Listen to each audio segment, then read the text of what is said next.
But the key is you have to try, right?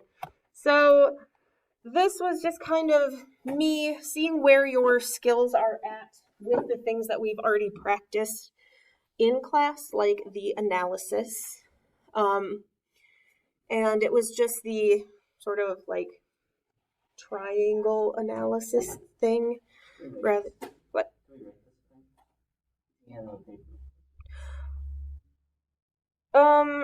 If you did have this on paper, I'll take it after I'm done here. Yeah, because I had them print them off in case somebody wanted paper, but there was also one here, so I'm sorry if it was kind of bungled up, I guess. Right? But we're just going to start like we always do. We're just going to read through this poem. All right. I don't think I really gave you a whole lot of context for this because I was sick and dying and I was sleeping until noon, and that was great, and I didn't really want to. All right.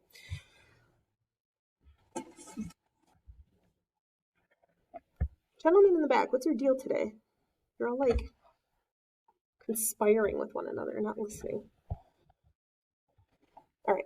You can probably figure out the theme of this poem. I mean, it's literally called On Marriage, so that's what he's going to be talking about. Khalil Gibran, actually it's Gibran, I think, Khalil Gibran, he is not, I don't think he's a native English speaker, so I don't think this was originally the language the poem was written in. And actually, this poem is part of a book called The Prophet, and it's kind of a bunch of poems where the whole gist is people are asking this prophet about different aspects of life, and he's kind of giving them advice. So there's like on joy and sorrow, and on marriage, and on life and death, and all that kind of stuff. And I haven't read the whole thing, I've just read bits and pieces, but it's really good. Okay, but here's what Khalil Gibran says, or his narrator, the prophet, says. He says, "You were born together, and together you shall be forevermore. You shall be together when the white wings of death scatter your days. Aye, you shall be together even in the silent memory of God, but let there be spaces in your togetherness, and let the winds of the heavens dance between you. Love one another, but make not a bond of love. Let it rather be a moving sea between the shores of your souls. Fill each other's cup, but drink not from one cup. Give one another of your bread, but eat not from the same loaf. Sing and dance together and be joyous, but let each one of you be alone, even as the strings of a lute are alone, though they quiver with the same music. Give your hearts, but not into each other's keeping, for only the hand of life can contain your hearts. And stand together, yet not too near together, for the pillars of the temple stand apart, and the oak trees and the cypress grow not in each other's shadow." Okay, so actually here's what I'm going to do. Who is this? That's Nathaniel. Okay, so the first step of this analysis process is to sort of figure out at first what the basic general plot of the poem is, right? In section 1, does anybody think they have a good sort of description of what the prophet is talking about, or what Khalil Gibran is talking about? Yeah, exactly. Does anyone have anything a little more specific? Yeah. Love is good, but you should have space between you and your partner, so don't be yourself. Nice. All right. Did anyone mark down what were some of like the words and things that tripped you up, things that you didn't really know what they were, or maybe didn't know the meaning of the words?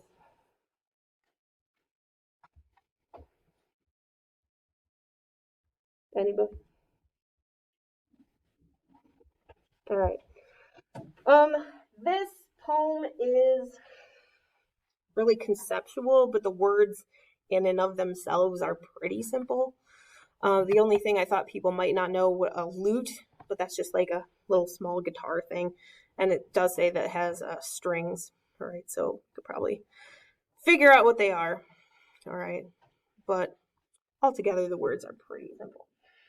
All right, so basic plot is he's giving advice to people who want to know about marriage. Okay, So, second section. I'm going to open up my chart here. Second section. What are some of the details or imagery that he gets? What are some things that we can like see in this poem as far as like concrete objects and things?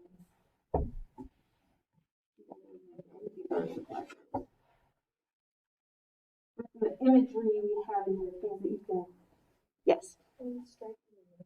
Yeah, the lute and its strings. Okay, now I see.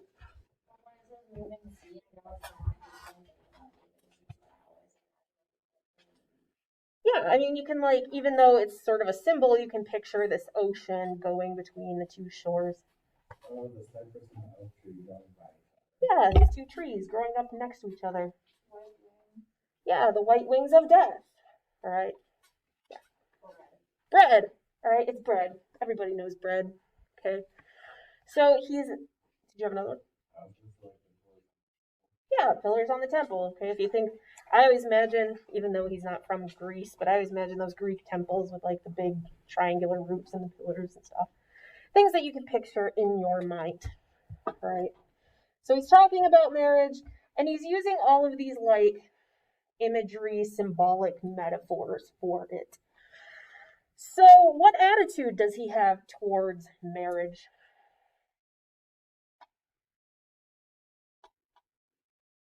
Is it a good thing? Is it a bad thing? Is it kind of an in-between thing?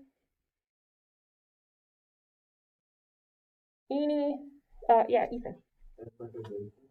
Well, and why do you think that?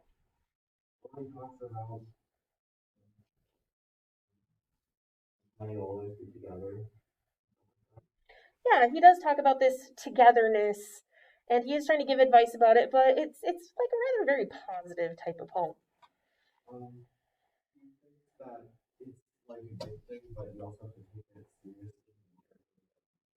Yeah, okay, it's marriage, all right? It's supposed to last a lifetime. It's supposed to be this thing. It's marriage. So it's a good thing, but don't just like take it for granted, all right? And how is the reader supposed to feel? What emotions are we supposed to kind of get from this, or what is our attitude supposed to be? Miss Ava, what do you say? Just off the top of your head, how does this poem make you feel? I don't know. Does it make you feel on board with marriage or not so much? Yeah, because like I always thought it's like you have to like be together like all the time. But that's All right. Okay. So this poem, I mean, maybe the mood is something like, pretty positive, but like I said, serious. All right. Maybe a little excited, but cautious. All right.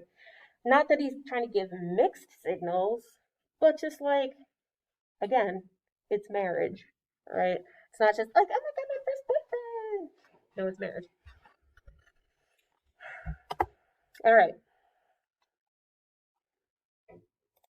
I mean, first boyfriends are okay, I guess.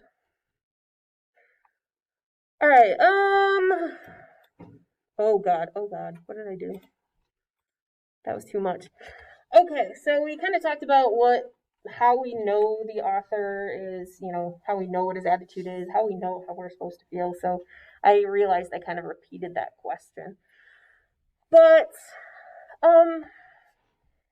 in the case of this poem, we don't necessarily have like a character. And it's not necessarily like Khalil Gibran himself. I mean, maybe he's kind of putting himself in the place of his like prophet dude. But we have a narrator. And so why do you think the narrator might be trying to like give this advice, or why is the narrator talking about marriage, do you think? Yeah.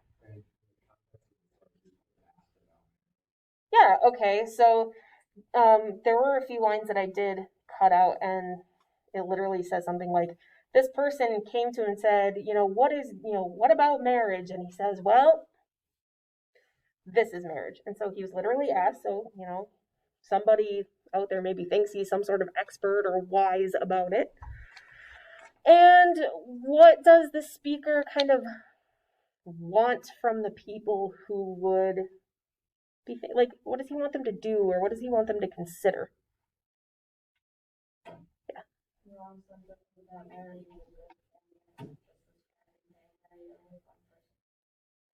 Yeah, right. He wants people to kind of have this, you know, good view entering into these things. Okay, the good thing about On Marriage is that it is like full of symbols. So, what are his symbols in this poem? What represents marriage or love or relationships? Yeah. Like the trees, oak trees, cypress, like represent them like growing together. So like also sharing the spotlight and like sharing the importance. Yeah, exactly. All right, so if you think of two different trees, I mean, and you guys know oak trees because we have a billion of them over here. Cypress, they're more like Mediterranean type trees, almost kind of like a pine tree, but weirder. Anyway, but they both have their place. They both have their purpose. They both deserve, sunlight, but they can grow next to one another and still, have this, this place to be, right? Anything else? Any other symbols that are kind of representing his points? The part where it says like fill each other's cups, so like don't drink from the same cup and like share your bread, so like kind of like share what you do, but have your own thing. Don't do everything together. Yeah, exactly. All right. So, if you think, well, I mean, this could even be applicable today, and it could even be applicable literally. I mean, if you've ever seen that kind of joke on the internet where a guy wants to order, food from a restaurant, and the girl's like, oh, I don't really want anything. And then all of a sudden she's like, oh, give me some of your fries. All right, get your own fries. You both can have fries. You both can have bread. You both can drink, this wine or whatever. But make it your own. All right. So at the end of it all, and this poem, like the plot itself is kind of similar to the analysis. Basically, he's using like 7 different, there it is. He's using like 7 different like metaphors and symbols and stuff, but he's saying the same thing. He's giving the same advice kind of throughout the poem. Basically, be in love and be together because you're born together and you shall be together, right? And you'll be together until you die. However, let there be spaces, right? And honestly, as a successfully married person, this is exactly the advice I would give to anybody. Like right now, you have your own interests, you are your own person, you have your own identity. And just because you have decided to tie your life to another person doesn't mean that stuff needs to be lost, all right? Yes, honey, go fishing for 4 days, but I'm going to go to my sister's house for 4 days. I'll see you on the other side, all right? Good marriage. All right. So if you're kind of listening to this stuff, and if you maybe didn't finish, or if you realize like, oh shoot, I didn't say any of that stuff that these people said, that is okay, right? When this assignment is worth those 15 points, basically I'm looking for a lot of like completeness, like did you try to do every part? And also, a little bit of skill, but like even if you got it totally wrong, if you can follow a thought process from like the top to the bottom, that shows skill, right? If you're just putting in random crap because you think something has to be there, then you're not really following a thought process. You're just kind of putting stuff on page. So don't freak out about it. I know I was gone. Don't freak out about it. Right? If you did this on paper, make sure your name is on it and I'll take it.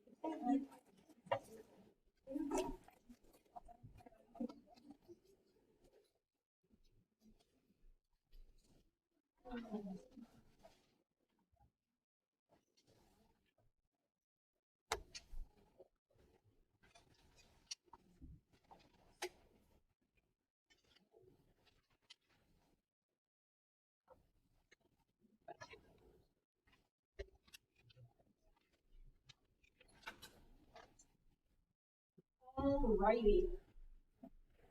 Now, what I would like you to do is to actually put away your laptops. Take out your notebook. It's sort of notes, but it's also fun stuff too.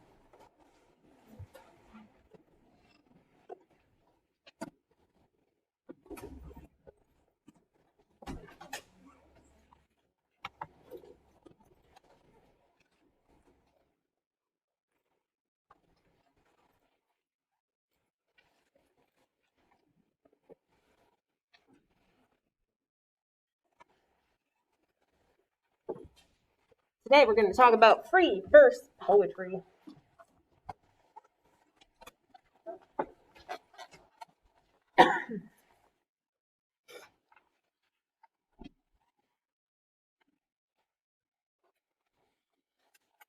All right. So back on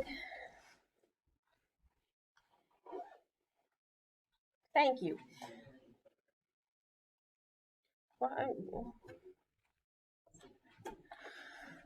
So back when I first started talking about poetry at the beginning of the poetry unit, one of the things I said about poetry that some people like, or some people who already do write poetry like, is that it's more conducive to just spilling out your emotions, right? And it's more conducive to kind of having those feelings and putting them down on the page without having to think about it too much and without really needing to correct yourself in the moment. And free verse poetry is really the style that will kind of help you do that. All right. So, before I even tell you really kind of what it is or isn't, here's what I want you to do first in your notebooks. The first thing I want you to do is I want you to write 5 sentences, just 5 regular sentences about your favorite person in the world. Heck, you can even make it your dog if your dog is the favorite person in the world. But there must be someone you love or admire or appreciate, and just write 5 sentences about them. Anything you want, what they're like, what you like about them. Yeah. You can if you want to, but you don't have to.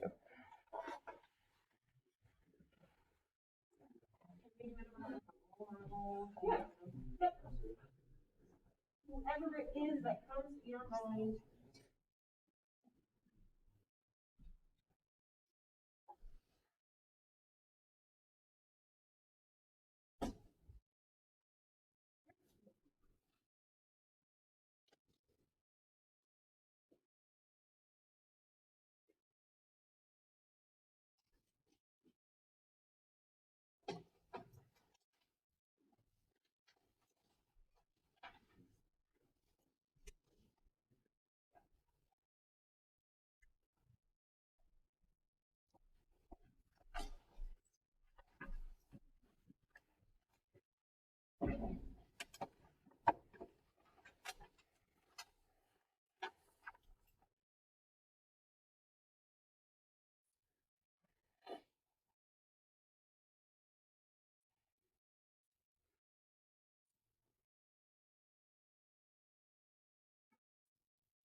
Another minute or two.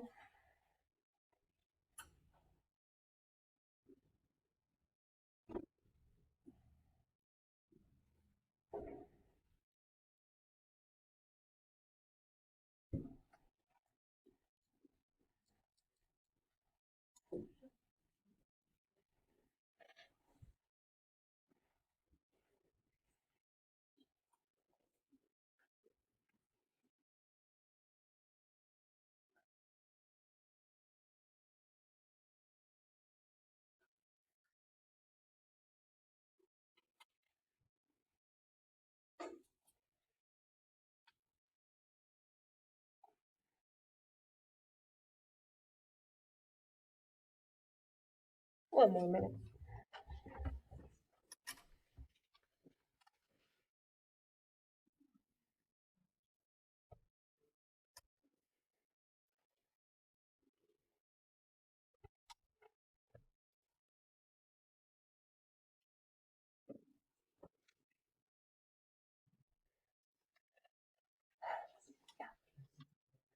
Yeah, actually, I was when you're done with this, I was gonna send everybody out on like 5 minute break. So just to make it even, be back at 10:05, and then we'll continue this.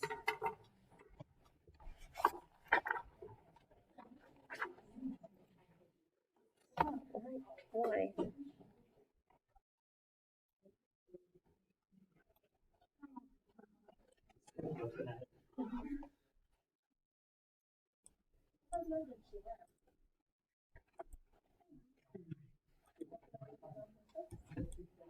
I just broke. I